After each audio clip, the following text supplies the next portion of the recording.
শুক্রবারে মসজিদে ঢুকে মসজিদে যে পবিত্রতা সেটাকে নষ্ট করেছে। ওইখানে একটা সাম্প্রদায়িক উত্তেজনা ছড়ানোর চেষ্টা হয়েছে।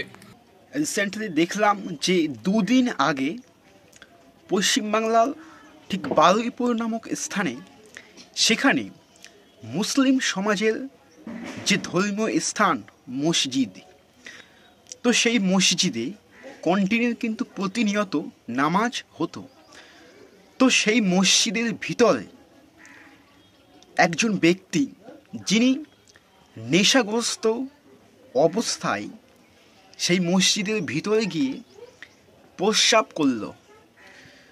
তো এই যে বিষয়টা এবং এই যে ঘটনাটা ঘটিয়েছে, সমাজের একদল কিছু অশুভ মানুষ এবং সমাজের কিছু মানুষ একজন ব্যক্তিকে, সেই ব্যক্তিকে কিছু টাকা পয়সার লোভ দেখিয়ে এবং নেশাগ্রস্তভাবে তাকে পাঠানো হয় সেই মুসলিম সমাজের ধর্মীয় স্থান মসজিদের ভিতরে, এবং সেখানে সেই ব্যক্তিটি প্রস্রাব করল। তাই নিয়ে অনেক গণ্ডগোল, ঝামেলা, দ্বন্দ্ব ইত্যাদি কিন্তু সৃষ্টি হয়। এবং এই যে ঘটনাটা যে সমস্ত মানুষ পরিকল্পিতভাবে ঘটিয়েছে, তো সেই সমস্ত মানুষদেরকে ইমিডিয়েটলি শাস্তি দেওয়া খুবই দরকার। এবং নওশাদ সিদ্দিকী ভাইজান তিনি কি বলছেন শুনুন। এই ঘটনা জানা আছে যে শুক্রবারে মসজিদে ঢুকে মসজিদে যে পবিত্রতা সেটাকে নষ্ট করেছে। ওইখানে একটা সাম্প্রদায়িক উত্তেজনা ছড়ানোর চেষ্টা হয়েছে। কোরআন শরীফ থেকে শুরু করে মসজিদের আসবাবপত্র যেগুলো ছিল সেইগুলোর সাথেও পিচ্ছাপ করেছে, নোংরামি করেছে।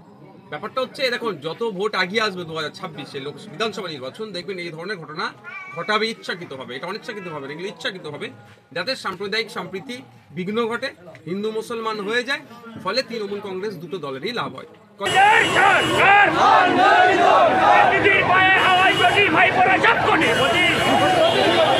এখন প্রশ্ন এখানে, ওখানকার সুবুদ্ধি সম্পন্ন মানুষেরা বিন্দাখালী তারা যে অভিযুক্ত তাকে ধরে সেটাতে তুলে দিয়েছে, পুলিশ কি ব্যবস্থা গ্রহণ করেছে?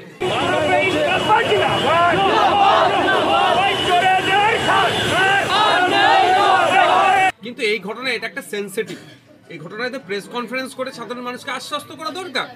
আমরা দেখবেন গতকালকে একটা ফেসবুকে পোস্টও করেছি সোশ্যাল মিডিয়া সাইটে, যাতে এই ধরনের অপ্রীতিকর ঘটনাকে রোখা যায় এবং যারা এই ধরনের করছে তাদের বিরুদ্ধে ব্যবস্থা সহ সজাগ থাকার কথা।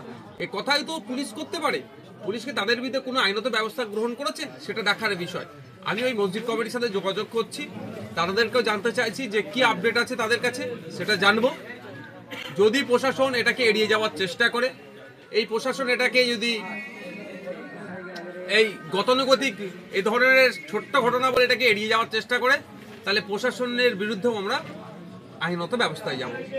ভাইজান কিন্তু একটাই কথা জাস্ট বলল যে এই সমস্ত বাজে যে সমস্ত কাজগুলো ঘটাচ্ছে সমাজে, সেই সমস্ত মানুষদেরকে কিন্তু ইমিডিয়েটলি ফার্স্ট টু ফার্স্ট কিন্তু শাস্তি দেওয়াটা দরকার, সেটা আইনতভাবে। এবং ভাইজান কিন্তু সেই মসজিদ কমিটির যে সমস্ত মানুষগুলো দায়িত্বে আছেন সেই সমস্ত মানুষগুলোর সঙ্গে কিন্তু ভাইজান এখন কন্ট্যাক্ট করবেন যে নিউ তথ্য কি আছে এবং সেই সমস্ত মানুষগুলো শাস্তি পেয়েছে কি না, এবং এই বিষয়টা কতটা এতটাই যে জঘন্য, তো সত্যি খুবই একটা দুঃখজনক এটা কিন্তু বিষয়।